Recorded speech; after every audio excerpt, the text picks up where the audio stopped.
And this is my first view of the Waymos. These are going to be, it looks like these are on the north side of the 101 freeway on Los Angeles Street. And from our other angle, from our other Air 7, we were seeing that LA is burning, and no one, literally no one. Los Angeles, City of Angels, now on fire. The scene of the first major reckoning of President Trump's second term. 3 days of protests as people march against the government's policies on immigration.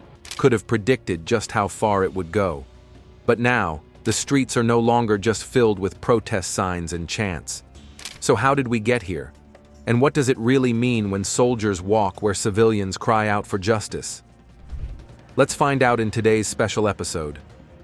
Recently, the event involved the arrival of about 700 active-duty Marines and more than 2,100 California National Guard members in the Los Angeles area, with the stated purpose of protecting federal personnel and property during ongoing demonstrations against immigration and customs enforcement operations.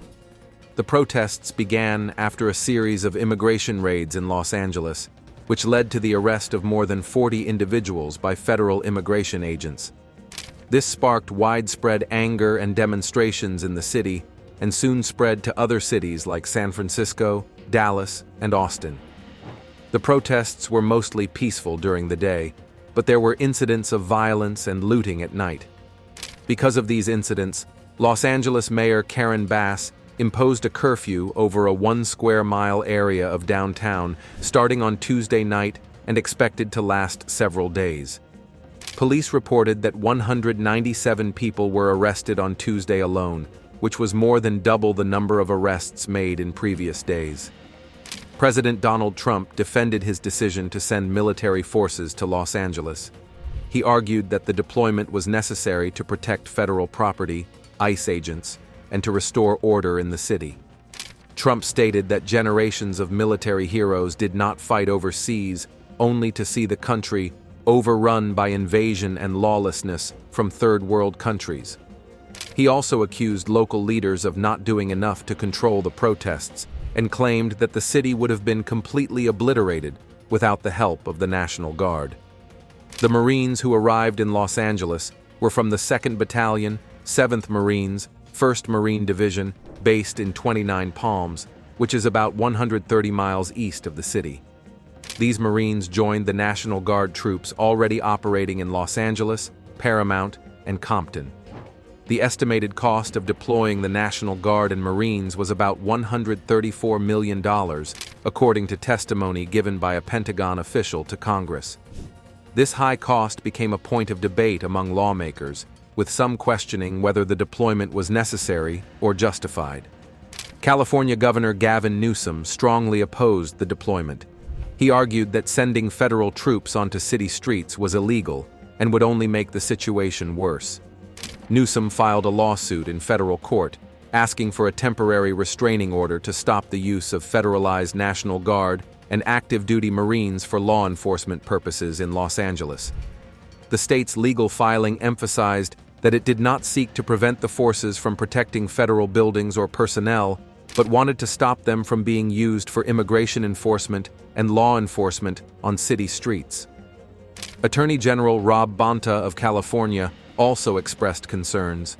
He warned that allowing federal troops to protect ICE agents could violate the 1878 Posse Comitatus Act, which generally prohibits the use of the U.S. military for domestic law enforcement unless the president invokes the Insurrection Act.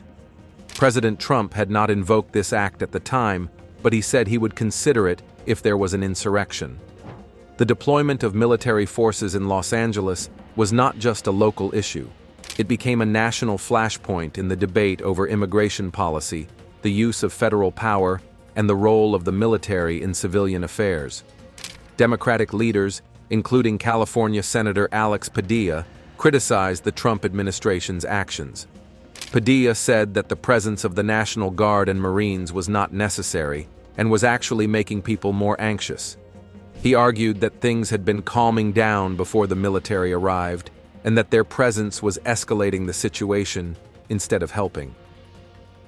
Los Angeles Police Chief Jim McDonnell also raised concerns about the deployment.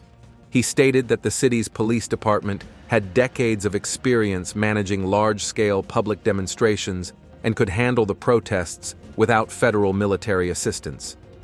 McDonnell warned that the arrival of federal military forces without clear coordination presented a significant logistical and operational challenge.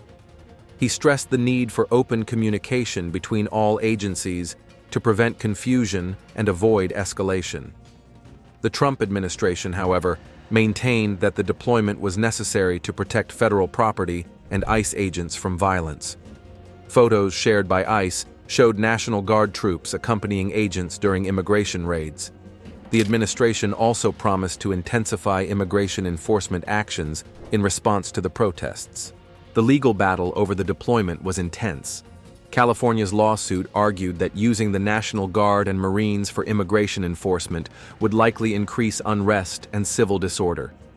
The state sought a ruling to declare Trump's orders unlawful and requested a restraining order to stop the deployment. A federal judge did not issue a restraining order by the deadline requested by the state, but gave the Trump administration 24 hours to respond and scheduled a hearing for Thursday. The financial cost of the deployment was another major issue. The $134 million figure included the cost of mobilizing, transporting, and supporting the troops during their stay in the city. Lawmakers questioned whether this expense was justified, especially since local officials believed that the protests could be managed by city and state police forces. The scale of the military presence in Los Angeles was significant. About 700 Marines were stationed in a staging area in Seal Beach, which is about 30 miles south of Los Angeles, awaiting orders for specific deployments. The military stated that the Marines would seamlessly integrate with the National Guard to protect federal personnel and property. The Marines had been trained in de-escalation, crowd control, and the rules for the use of force. However, they did not have the authority to make arrests and were not supposed to engage directly in law enforcement activities.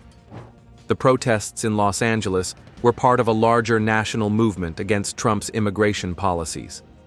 Demonstrations spread to other cities, including San Francisco, Dallas, and Austin. In Austin, police used pepper spray and tear gas to disperse crowds, and 4 people were injured. The protests were a response to what many saw as harsh and unjust immigration enforcement actions, as well as concerns about the use of military force in civilian settings. This deployment was highly controversial. California Governor Gavin Newsom and other state leaders argued that the presence of federal troops was unnecessary and illegal, and that it only escalated tensions.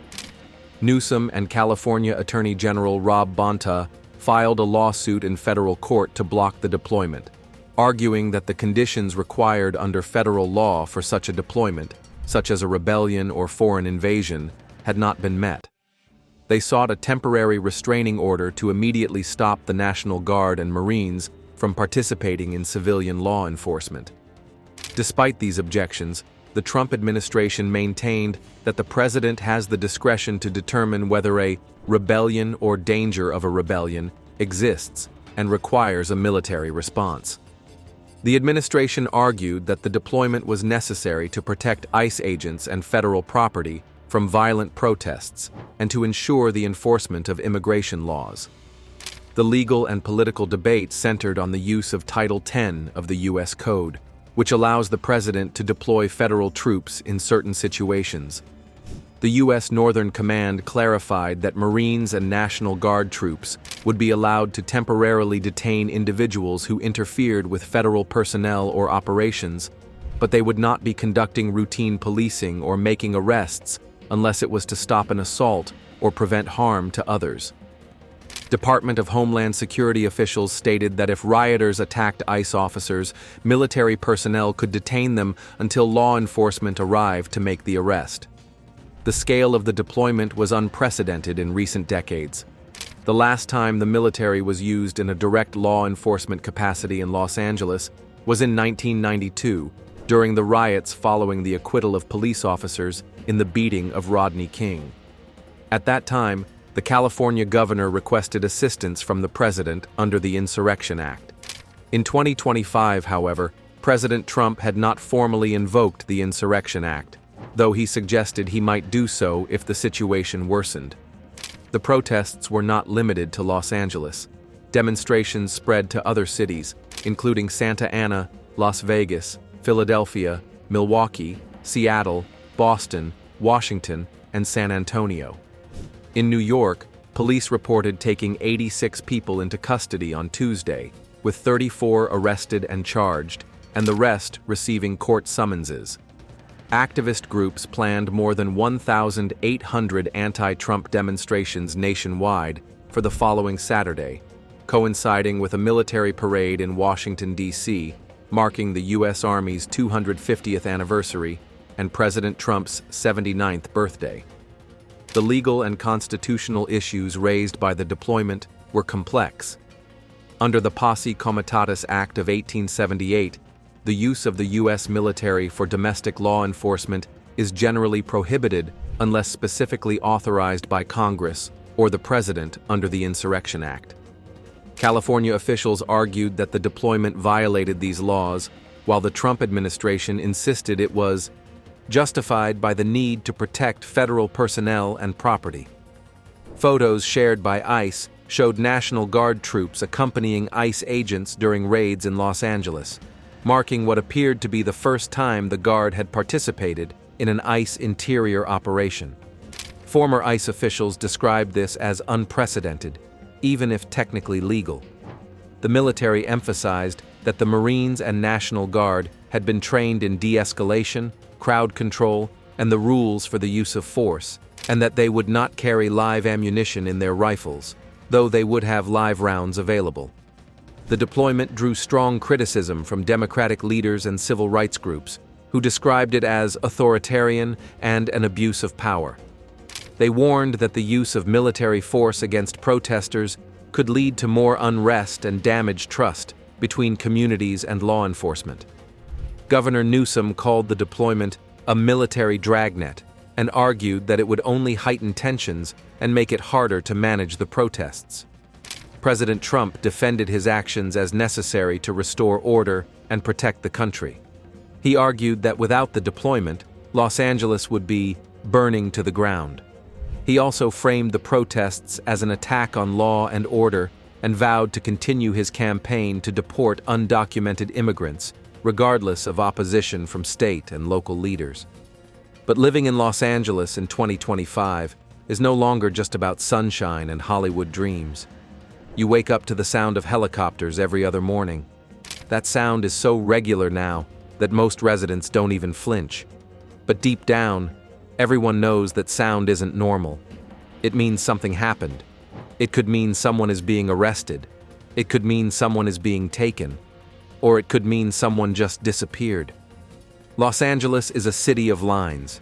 There are lines that divide neighborhoods, lines that divide rich from poor, and now in 2025, lines that divide citizen from non-citizen more sharply than ever before. Many people here don't realize just how massive LA truly is. It spans nearly 500 square miles and holds close to 4 million residents. That's larger than many entire countries. And within this huge land, thousands of different stories unfold every day, most of them invisible to each other. In the past 5 years, LA has faced crisis after crisis. First, there were the fires, Eaton and Palisade, where the skies turned red and the air became poisonous. Then came protests after George Floyd's death, which shook the city and reminded everyone that justice was still not equal. Through it all, helicopters buzzed above, covering everything like dark clouds. They've become a sign of distance between what's happening and what people actually feel. Even if it's just happening 10 blocks away, it feels like another country. In 2025, the crisis is no longer just fires or protests. It's something more personal. It's the quiet but violent removal of immigrants from the city. One day, a cook doesn't show up at your regular taco truck. One day, your Uber driver's profile stops appearing. A neighbor is suddenly not seen again. They don't get arrested in the traditional sense. They get disappeared. There are no formal charges, no legal paperwork that neighbors see. They're just gone. And the scariest part is that most people continue their day as if nothing happened, not out of cruelty, but out of exhaustion and helplessness. A person working at a restaurant in Koreatown, another sweeping streets in Boyle Heights, a family selling fruit near a freeway exit. These are the people most affected, and many of them have lived here for 10, 15, even 20 years. They are the same people who stayed behind to work during the fires when even breathing the air was dangerous. And that's it for now. Don't forget to comment down your thoughts on this.